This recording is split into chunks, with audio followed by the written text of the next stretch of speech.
Most artists don't even see themselves as entrepreneurs, and that's where the real conflict lies. Let's talk about why that is and explore 5 essential lessons every artist can apply to thrive as an artist entrepreneur. What's going on, Glorifiers, and welcome back to Dear Glory. For those of you who are new, I'm Moriah, Alise, an art advisor and curator dedicated to making the art world accessible to everyone through insights, conversations, and art discovery.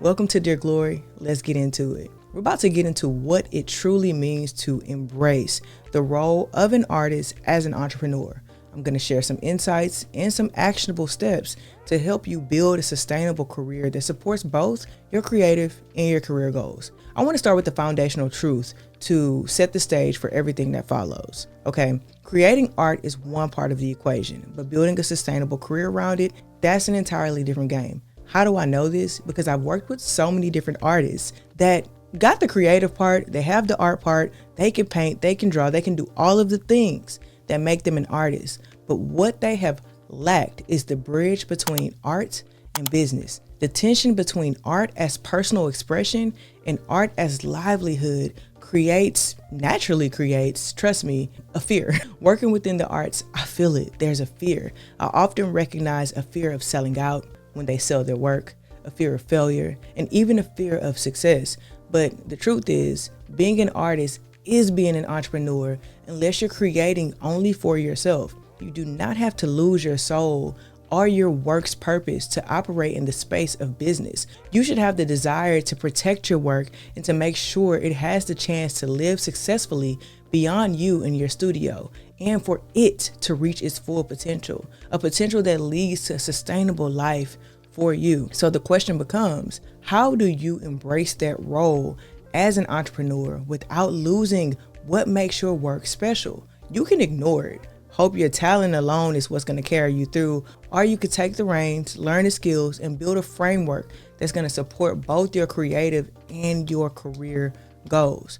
Okay, so your first step is to get organized. I know it sounds cliche, but raise your hand if you're not organized, okay? Because I know a lot of y'all are not. When I'm advising and managing artists, the first thing that we have to do is get some structure around what they've been doing. There's usually so much chaos. Every now and then I run into someone who is just very organized, way more organized than I could even imagine being. And what a godsend that usually is. But if you raised your hand when I asked if you were not organized, that is your first step. Success starts with organization. And as an artist entrepreneur, you're managing both a creative practice and a business. I remember early in my career, I was juggling so many projects, managing consultations, meeting deadlines for clients, and keeping up with emails and social media and artists and collectors. And it felt it felt chaotic. Okay, I was not organized. Even now, if I don't spend time each morning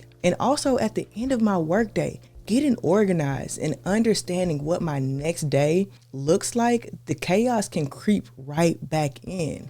So I use systems. I'm a systems girl. So let me give you an example of a time where I missed 2 deadlines simply because I hadn't prioritized my tasks properly. I had to put a stop to that. That's when I had to commit. When I seen myself losing work, that's when I committed to using tools like Monday.com and Notion to streamline my tasks and create daily to-do lists. And I promise, this isn't sponsored. I genuinely rely on these tools to stay organized every single day and keep up with the demands of my work. While it's not a perfect system, dedicating time to plan each day helps me stay on top of my creative and business responsibilities. And if you know anything about my work, you know I don't just work in the arts. I also work in marketing with building brands and building celebrity brands, right? And so there's a lot going on, from working with the arts to working with collectors to working with celebrity brands, right? It all encompasses the same skill set, most of the same skill set. But if I don't have my to-do list, if I don't have these projects in separate places, I get turned around and all over the place. So it helps me stay on top. These strategies and these systems help me stay on top of my creative and my business responsibilities. Let me give you some tangible advice. Use tools. I am a tools girl. I do not go into the world raw dogging it, okay? I am a tools girl. Use tools like Monday.com or Notion to track your projects, track your deadlines, and track your goals. For managing your artworks and your inventory, use tools like ArtLogic, which can assist you with studio management, simplifying how you manage your inventory, how you manage your contacts, and even how you're managing your payments. Use tools like to-do lists and prioritize high impact tasks. Planning ahead ensures you're maximizing your time for creativity and for business. Now, before we keep going, I just wanted to share something that worked for me as I was planning an exhibition. And it's something that could work for you too once you get organized and get ready to plan your own exhibition. Now, this is exhibition specific, but it's something that I think you guys could use. When I was planning my latest exhibition, I created a guide to keep everything organized. I like to call it my little exhibition Bible. I created timelines to budget and worksheets to marketing goals. It made the whole process simple. It made it so much easier, and I thought, I gotta share this. So if you're thinking about hosting your own exhibition sometime soon or even later in the future, this might really be helpful for you too. You can check out the exhibition planning workbook at the link in the description and see if it's something that's gonna work for you. Again, this is just another tool to help keep you organized and help keep you on the right track and not so scatterbrained. Now, let me tell you why being organized matters. And an organized approach helps you stay efficient, manage your time effectively, and it makes you make sure nothing falls through the cracks. You don't want to get to an end of a project. You don't want to get to the end of your day. You don't even want to get to tax season and realize you were not organized. Okay, so make sure it's the beginning of the year. Make sure you start implementing organization into your life, into your artistic practice, and make it ritual. Okay, make it ritual.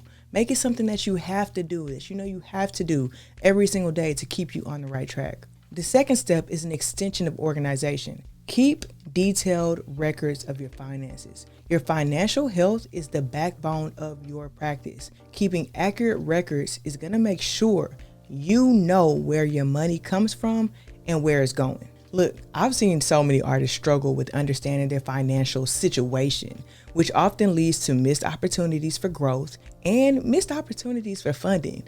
Like, guys, if you've ever applied for a grant, you know that most times they would like to know how you're going to spend the money. And oftentimes they want a breakdown of how much you estimate things are going to cost. Well, if you've been keeping track of your finances, you won't have to play the guessing game here. Here's some tangible advice. Open a dedicated bank account for your art business to keep personal and business finances separate. That's core steps. Start with an annual income goal. Break it down into monthly and weekly targets. For example, this is lowballing it. If your goal is $36,000 for a year, that's $3,000 a month. Use tools like QuickBooks, Excel, or again, tools like ArtLogic to manage income, expenses, and profits. Schedule a weekly or monthly money date with yourself to review your finances. This practice helps you stay on top of cash flow and identify potential issues early. Why does this matter? Financial clarity gives you control.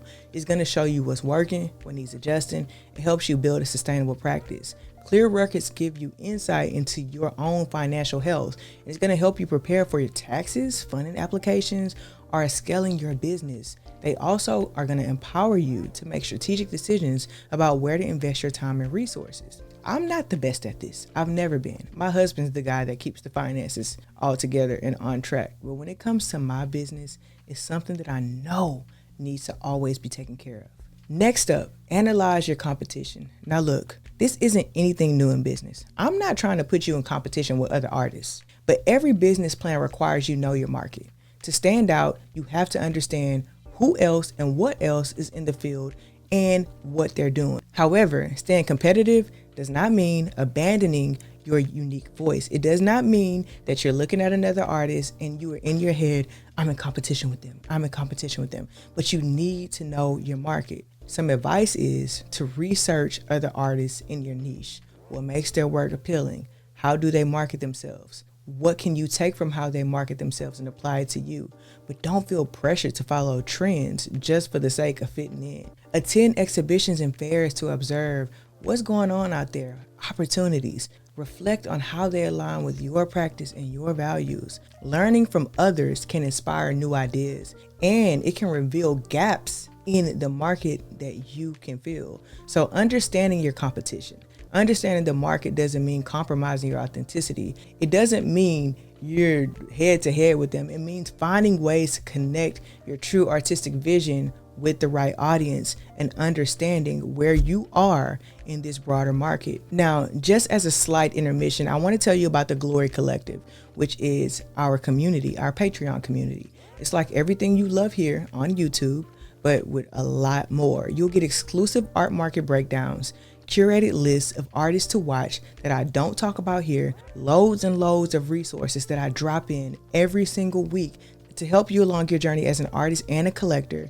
It's where my weekly blog is. Plus, I'll have behind the scenes content of my art explorations, visiting galleries, fairs, studios, etc. You'll be a part of a community that with folks that are on the same journey, sharing your work and being in conversation with one another. I'll also be posting unedited, un-everythinged videos in there, just giving you guys unfiltered advice.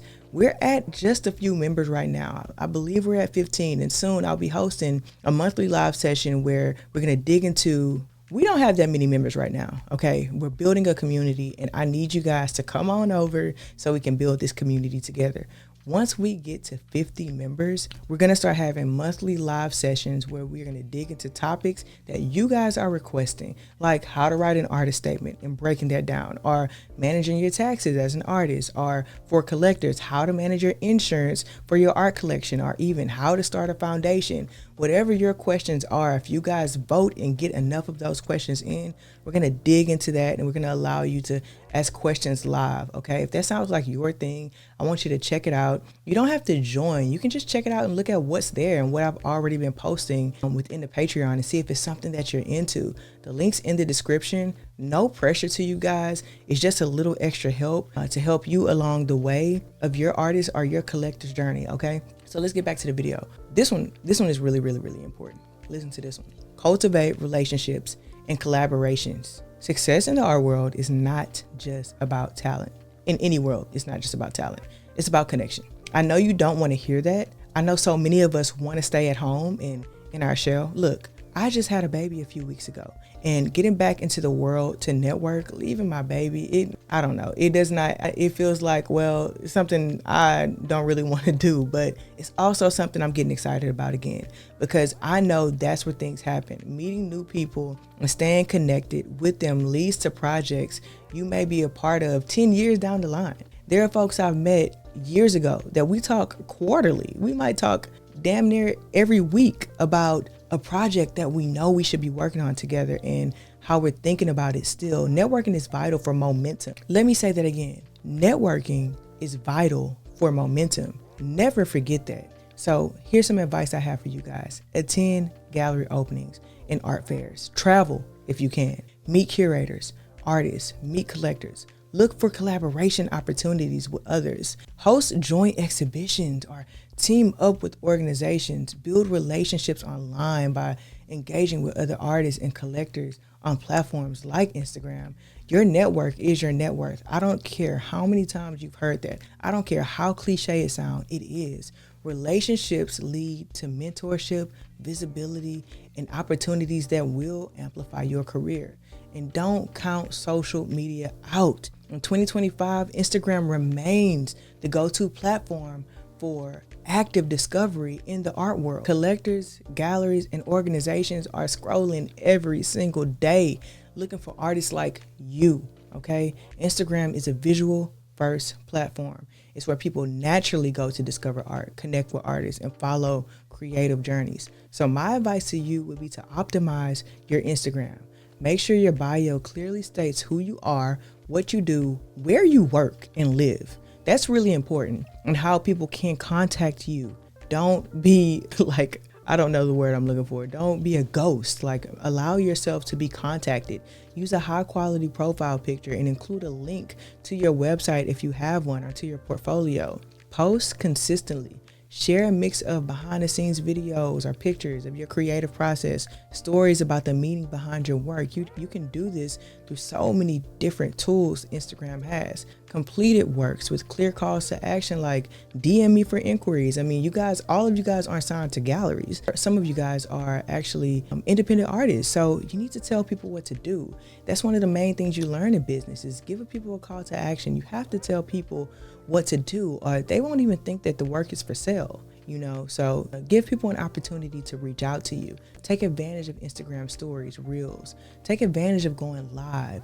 Use different facets of Instagram's tools. Show different facets of your work. Reels in particular are a great way for reaching new audiences. And of course, like the algorithm change, things change, but stay on top of that. This is your business and this is your portfolio. This is how you get it out there. It's really, really important for you to get your work out. And look, trust me, I know content is rough. I'm sitting here filming content right now, but it's where I've met so many of you. It's where I've met so many great people, and I've cultivated so many great relationships with artists, and collectors and galleries and arts professionals and institutions. Social media is not just for nothing. Use it as a tool. All right, next up, man, this one is tough. Embrace courage, embrace risk-taking, and embrace adaptability. The art world is unpredictable, and entrepreneurship requires stepping outside of your comfort zone. Here's some advice. Take one bold step this month. Well, next month. It's the end of the month for us. Pitching your work to a gallery the right way, or launching a new print. Reflect on setbacks. Treat failures as feedback, not roadblocks. Stay adaptable. Okay, that's one of the most important things you can do in life. Stay adaptable, stay coachable, stay moving, stay trying new things, figure out what works, be willing to shift strategies if something isn't working, whether that's rethinking your pricing or exploring new platforms. And when I say rethinking your pricing, it's because sometimes you just overpriced yourself. Sometimes you underprice yourself. You got to be careful with your pricing. Look at your entire career and don't be afraid to tell yourself what you need to do to move forward. And I'm preaching to the choir. I'm preaching to myself. The artists and the people who succeed are the ones who take risk and learn to pivot when it's time. Courage and adaptability are the tools that keep your career moving forward. Now you could take this, or you could take all of the advice that I just gave you or leave it. It's not new advice. You can find it in any business book. You can find it on other channels. You can find it in so many different realms, but this is how you're finding it today.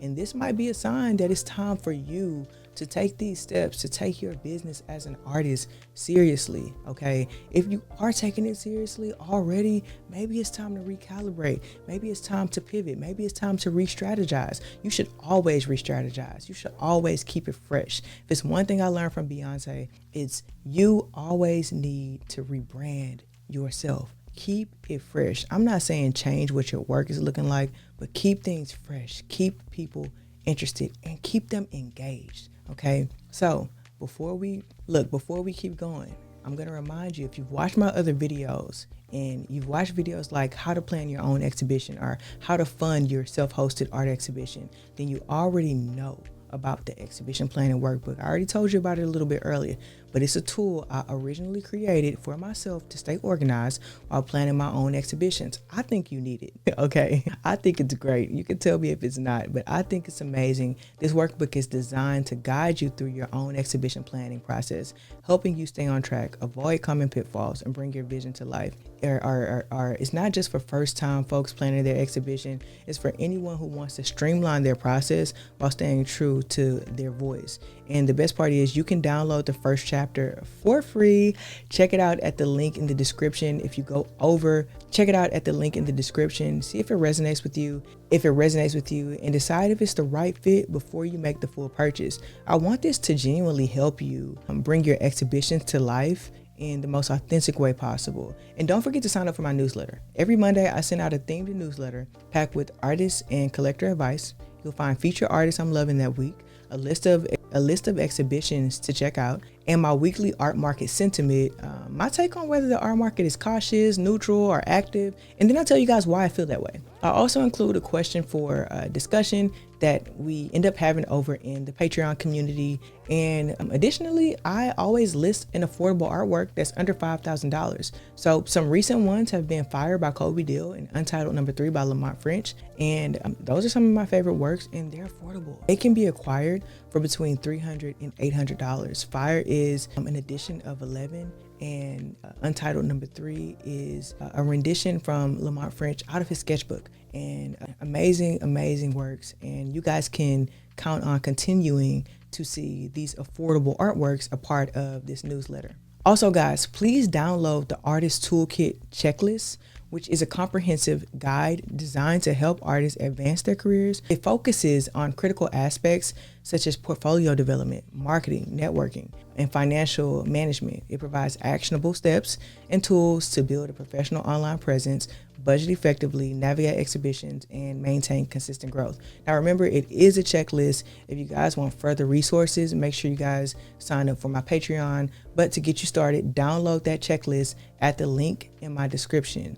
Okay, with sections on skill development, resource organization, and self-care, this toolkit is going to make sure that you're equipped to manage your career holistically. Whether you're planning your next exhibition, refining your brand, or organizing your finances, this checklist is going to empower you to achieve your artistic and your professional goals with clarity and with confidence. You don't have to master everything at once. Start small, take action, and remember, you're not just an artist, you're an entrepreneur, you're a visionary. Okay, so let's make 2025 the year your art reaches full potential. And remember, whether you're an artist, a collector, or you just here for the love of art, this channel is your home. We're the homies, we're friends, we're a family. So I thank you guys for watching Dear Glory. Don't forget to like, subscribe, and join me next time for more art world insights, conversations, and discovery. I'll see you soon. Peace.